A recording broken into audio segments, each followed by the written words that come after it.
ভাগ্য যে আমার এই 15 বছরে টার্মে মনে হয় এটাই একটা মাত্র কমিটি আমরা পেয়েছি সেন্ট্রালের কাছ থেকে। সেজন্য আমি স্বেচ্ছাসেবক লীগের সেন্ট্রাল নেতৃবৃন্দকে আমি ধন্যবাদ এবং কৃতজ্ঞতা। অনেক চেষ্টা করেছি, ছাত্রলীগের কোনো কমিটি আমি আনতে পারিনি, অনেক চেষ্টা করেছি যুবলীগের কমিটি আমি আনতে পারিনি সেন্ট্রালের কাছ থেকে, এটা আমার ব্যর্থতা।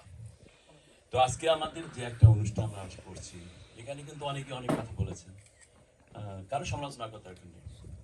5ই আগস্টের পর আমাদের প্রেক্ষাপট ডিফারেন্ট। এখানে আমি অনেকের কথা শুনেছি, অনেক কথা বলেছি। গতকাল বাংলাদেশে যে ঘটনা ঘটেছে, তত্ত্বাবধায়ক সরকার প্রত্যাবর্তন, গণভোট, তারপরে আরো অনেক কিছু ঘটনা ঘটছে। কিন্তু আমি দুটা জিনিস দুইভাবে দেখতে চাই। এখানে অনেকে আমরা বলেছি মুক্তিযুদ্ধের কথা, 71-এর কথা। আমাদের 71-এর বিজয় দিবস আমরা পালন করছি, কিন্তু 71 আজ নাই। আচ্ছা, আমরা আজকে যেমনটি ভাবে 1970 সাল নির্বাচনে জাতির পিতা বঙ্গবন্ধু সংখ্যাগরিষ্ঠ পাওয়ার পরেও উনি পাকিস্তানের প্রধানমন্ত্রী হতে পারেনি, দেশের প্রধানমন্ত্রী হতে পারেনি। তাকে বাধ্য করা হয়েছিল বাংলাদেশ ঘোষণা দেওয়া, স্বাধীনতা ঘোষণা দিতে, এবং সেখানে সময় লেগেছে 9 মাস।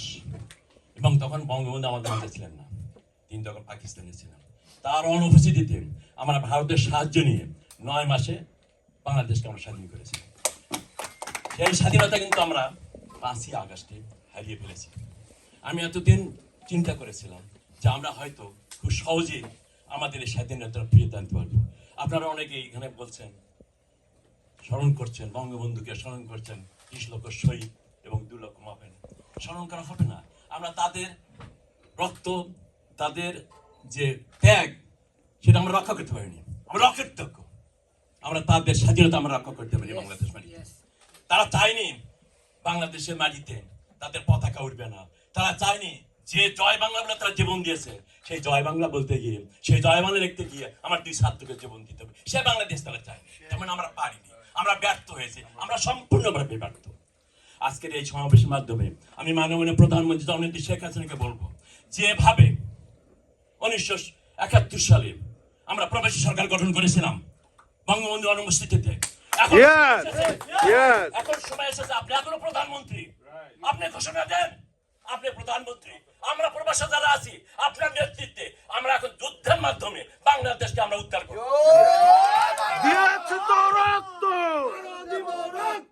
রক্তের বন্যায় ভেসে যাবে অন্যায়, শেখ হাসিনার ভয় নাই, রাজপথ ছাড়ি নাই। আমাদের জেলে আমাদের কয়েকজন ডজনখানি মন্ত্রী জেলে রয়েছে এবং 3-350 এমপি, তাদের কিছু বাকি সব কিন্তু হয় ভারতে রয়েছে, আমাদের মধ্যে আমেরিকা রয়েছেন, লন্ডনের বিভিন্ন জায়গায় রয়েছে।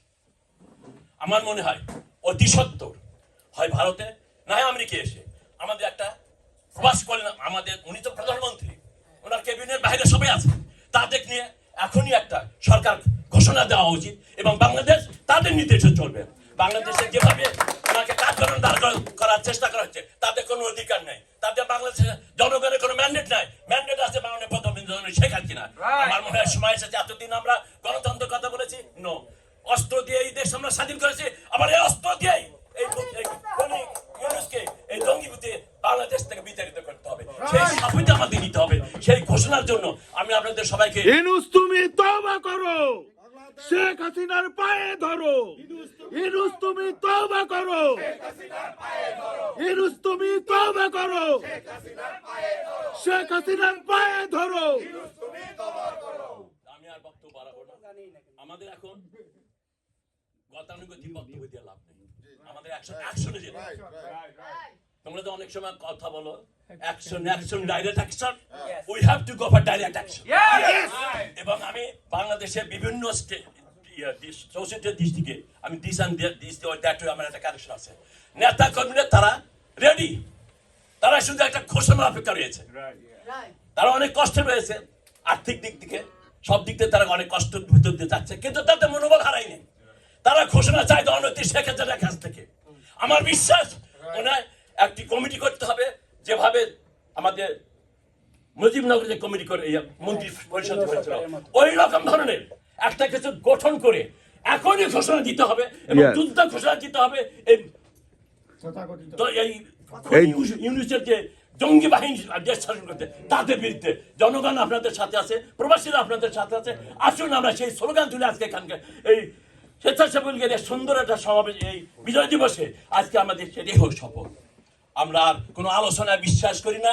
অস্ত্র দিয়ে আমাদের শক্তি দিয়েই আমাদের স্বাধীনতা যে 30 লক্ষ শহীদের রক্তে যে দেশ আমাদের সেটা রক্ষা করতে হবে এই আশাবাদ ব্যক্ত করে আমাকে আজকে আপনারা ডেকেছেন সেজন্য ধন্যবাদ জানিয়ে আরেকটি কথা বলে শেষ করবো, আমাদের এখন সমালোচনা করার সময় না, কে কি করছে সেটা বড় কথা না।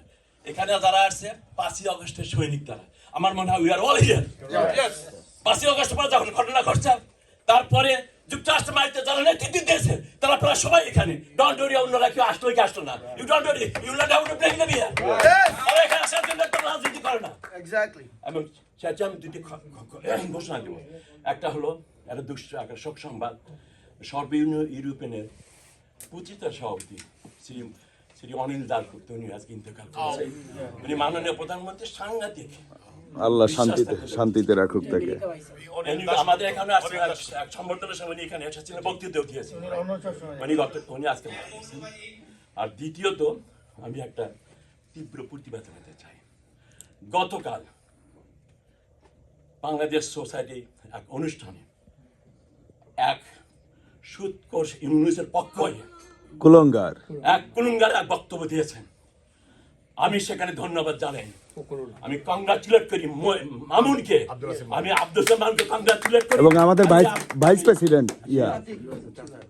মুরব্বী মুজাহিদ ভাই, আতিক ভাই। কিন্তু ওখানে অনেকে ছিল না, অনেকে ছিল ওখানে।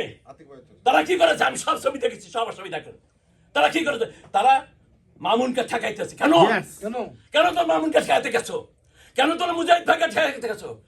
মঞ্চে ছিল মহিউদ্দিন আমাদের সাংগঠনিক সম্পাদক, মঞ্চে ছিল আমার ভাইস প্রেসিডেন্ট আখতার হোসেন। তারা স্টপ করেনি কেন? ওই লোককে তার সমস্ত বক্তব্য দেওয়ার সুযোগ কেন পাইল? তার আপনারা যদি খেয়াল করে থাকেন, সে বঙ্গবন্ধু থেকে শুরু করে জননেত্রী শেখ হাসিনা সবাইকে সে খুনি বলেছে। সে কি না এমন করে কাজ নাই সে বলে নাই। নাম কি? কিন্তু এত কথা বলার সুযোগ সে পেল কেন? সেজন্য ফখরুলের 2 গালে জুতা মারো তালে তালে, ফখরুলের 2 গালে জুতা মারো তালে তালে। বাংলাদেশ সোসাইটি একটা অরাজনৈতিক সংগঠন, সেখানে রাজনীতি করার বক্তব্য দেওয়া তার উচিত হয় না, কিন্তু সেটা বন্ধ করা উচিত ছিল।